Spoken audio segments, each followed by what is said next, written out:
क्या हमने कभी सोचा था कि एक महिला पूरा देश चला सकती है? क्या कभी हमने सोचा था कि महिलाएं हवाई जहाज उड़ा सकती हैं? पर हम महिलाओं ने इन कार्यों को संभव कर दिखाया है। आज हमारे देश की प्रथम नागरिक एक महिला महामहिम द्रौपदी मुर्मू जी हैं।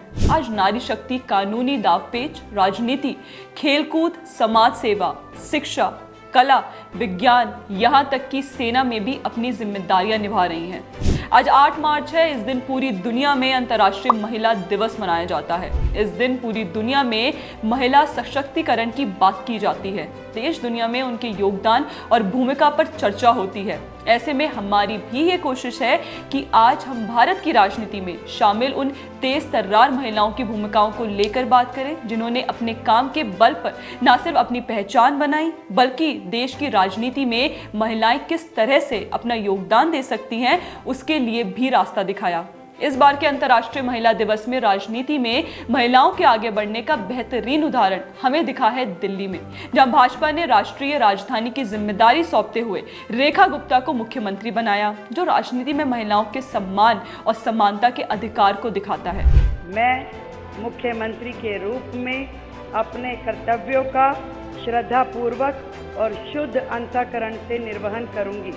वैसे ऐसा नहीं है कि दिल्ली में पहली बार कोई महिला मुख्यमंत्री बनी है। इससे पहले भी सुषमा स्वराज, शीला दीक्षित, आतिशी मार्लेना भी दिल्ली की मुख्यमंत्री रह चुकी हैं। लेकिन महिलाएं केवल प्रदेश की पॉलिटिक्स तक ही सीमित नहीं है।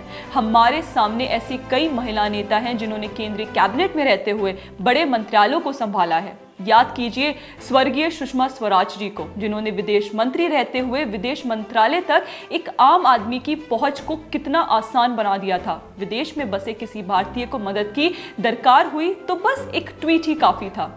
ये वही सुषमा स्वराज जी हैं जिन्होंने विश्वव्यापी भारतीयों के लिए विदेश मंत्रालय को स्वदेश मंत्रालय में बदल दिया। कोई भी भारतीय दुनिया के किसी भी कोने में हो, कुछ भी तकलीफ हो, वह किसी भी समय सुषमा जी को ट्वीट कर सकता था और उसका उत्तर भी मिलता, समाधान सहित। सुषमा स्वराज के इन्हीं कामों ने राजनीति में महिला नेताओं को ज्यादा संख्या में आने और बड़ी जिम्मेदारियों को निभाने की प्रेरणा दी, जिसके बाद राजनीति में ऐसे कई चेहरे आते गए जो राजनीति में बड़ी जिम्मेदारियों को निभाने का काम कर रही हैं। ऐसे ही एक नाम है निर्मला सीतारमण, जिन्हें केंद्रीय कैबिनेट में रक्षा मंत्रालय से लेकर वित्त मंत्रालय तक की जिम्मेदारी सौंपी जा चुकी है। हालांकि इंदिरा गांधी जब प्रधानमंत्री थी तो उन्होंने रक्षा मंत्रालय खुद अपने पास रखा था। ऐसी स्थिति में आजादी के बाद निर्मला सीतारमण ही देश की पहली फुल टाइम महिला रक्षा मंत्री बनी थी। रक्षा मंत्रालय में से जुड़े अलग अलग विभागों में महिलाओं के मुकाबले में पुरुषों की संख्या आज भी अधिक है। सेना के अलग अलग अंगों में आज भले महिलाएं शामिल हो रही हैं, लेकिन पुरुषों की संख्या कई अधिक है। वैसे स्थिति में इस पूरे मंत्रालय की जिम्मेदारी एक महिला को देना वाकई में न सिर्फ चुनौतीपूर्ण रहा होगा, बल्कि लाखों महिलाओं की उम्मीदें और आशा भी उनसे जुड़ी होंगी, जो सेना में सेवा देने के लिए तैयार होंगी। आप ये सोचिए, जिस देश में महिलाओं के लिए गृहिणी, टीचर, बैंकर और डॉक्टर जैसे पेशे ही सोचे जाते थे, वहां किसी महिला को रक्षा मंत्रालय की जिम्मेदारी देना नरेंद्र मोदी के नेतृत्व वाली सरकार का देश की महिलाओं के लिए रूढ़िवादिता को तोड़ने का संदेश था।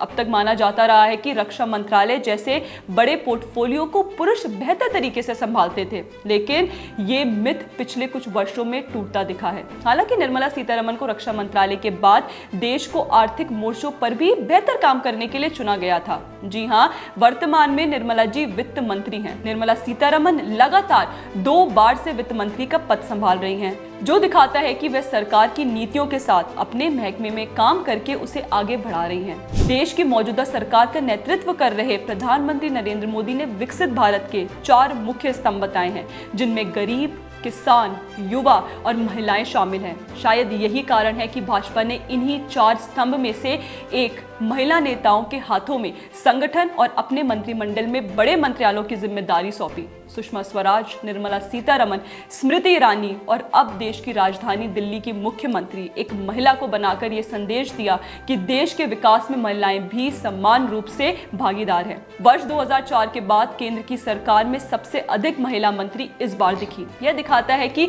बराबरी की बात केवल पन्नों तक सीमित नहीं रह गई है। इसे नरेंद्र मोदी सरकार ने देश की बेटियों और महिलाओं के लिए वो कर दिखाया जो कभी किसी पार्टी की सोच तक में नहीं आया। महिलाओं के लिए घोषणाएं तो कई पार्टियों ने की, लेकिन बेटियों को खुले में मुंह छिपाकर रात के अंधेरे में शौच के लिए खेतों में ना जाना पड़े, इसके लिए मोदी सरकार ने कई जगहों पर इज्जत घर बनवाए। बेटी बचाओ बेटी पढ़ाओ योजना, प्रधानमंत्री उज्ज्वला योजना, सुकन्या समृद्धि योजना, फ्री सिलाई मशीन योजना, सुरक्षित मातृत्व आश्वासन सुमन योजना जैसी कई योजनाएं महिलाओं के हितों और उन्हें सशक्त बनाने के लिए शुरू की गई।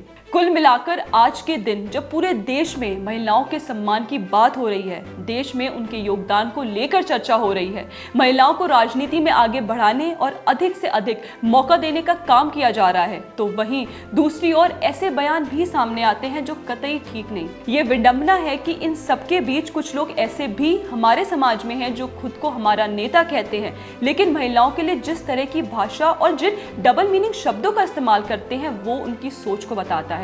ऐसे में कांग्रेस समेत दूसरी विपक्षी पार्टियों के नेताओं द्वारा बोले गए अमर्यादित शब्द को कैसे भूला जा सकता है। अरे तुम महिला हो, तुम जानती नहीं हो, ऐसा नीतीश कुमार की ओर से भले ही कहा गया था, लेकिन यह पहली बार नहीं था। कभी टंच मार लो, कभी परकट्टी और कभी नाचने वाली, ऐसे और कई उदाहरण हैं जब नेताओं की ओर से महिलाओं के ऊपर टिप्पणी की गई। कांग्रेस के वरिष्ठ नेता दिग्विजय सिंह ने तो अपनी ही पार्टी की सांसद मीनाक्षी नटराजन पर टिप्पणी करते हुए कहा था कि मीनाक्षी जी का काम देखकर मैं यह कह सकता हूं कि वह 100% टंचमाल है। राज्यसभा के अंदर शरद यादव ने दक्षिण भारतीय महिलाओं के रंग पर टिप्पणी करते हुए कहा था कि दक्षिण की महिलाएं सांवली होती हैं, लेकिन वे अपने शरीर की तरह सुंदर होती हैं। वहीं वसुंधरा राजे को लेकर कह दिया गया था कि राजे बहुत मोटी हो गई हैं और उन्हें आराम की जरूरत है, पहले पतली थी।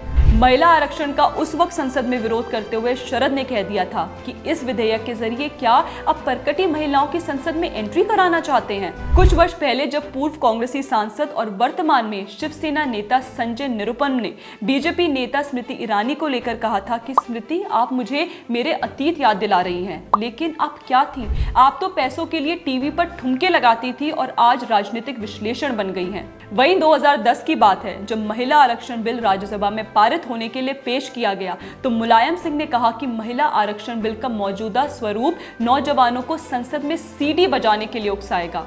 हाल के दिनों में भी कांग्रेस पार्टी से कई महिला नेता इसलिए निकल गई क्योंकि वहां उनके साथ गलत बर्ताव किया गया, उन्हें दरकिनार किया जाता रहा। इंदिरा गांधी के बाद से शायद ही किसी महिला कांग्रेसी नेता को किसी बड़े मंत्रालय की जिम्मेदारी दी गई हो। वैसे यहाँ आम आदमी पार्टी की चर्चा करना भी जरूरी है, जिसके सर्वे सर्वा है दिल्ली के पूर्व मुख्यमंत्री बन चुके अरविंद केजरीवाल जी। उनके घर पर उनकी ही पार्टी की महिला सांसद को पीटा गया था। ये आरोप खुद स्वाति मलिवाल ने लगाए थे कि अरविंद केजरीवाल के पीए विभव कुमार ने उसके साथ मारपीट की है। यही विडंबना है कि महिला सुरक्षा पर बात करने वाली पार्टी अपनी ही सांसद के साथ ऐसे बर्ताव करती है। आज भले कुछ लोग ये बोलें कि मोदी सरकार में पुरुषों का वर्चस्व है, लेकिन अहम पदों पर महिलाओं की उपस्थिति भी देखने को मिली है। महिलाएं हर सीमा को पार कर रही हैं और वे रक्षा बलों में बड़े पदों पर हैं। चारों ओर एक ही इकोसिस्टम है जो उनके लिए सकारात्मक माहौल तैयार कर रहा है। अंत में ये कहा जा सकता है कि महिलाएं सब कुछ करने के लिए सक्षम हैं, बस शर्त है कि समाज और सरकार उन्हें आगे बढ़ने में उनका साथ दे।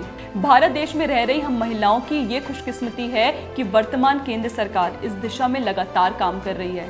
बीते कुछ वर्षों से केंद्र सरकार की तरफ से महिलाओं के हित में अनेक ऐसे कदम उठाए गए हैं जिससे वे अपनी प्रगति का स्वर्णिम इतिहास रच सके। हमारी ओर से भी अंतर्राष्ट्रीय महिला दिवस की आप सभी को शुभकामनाएं।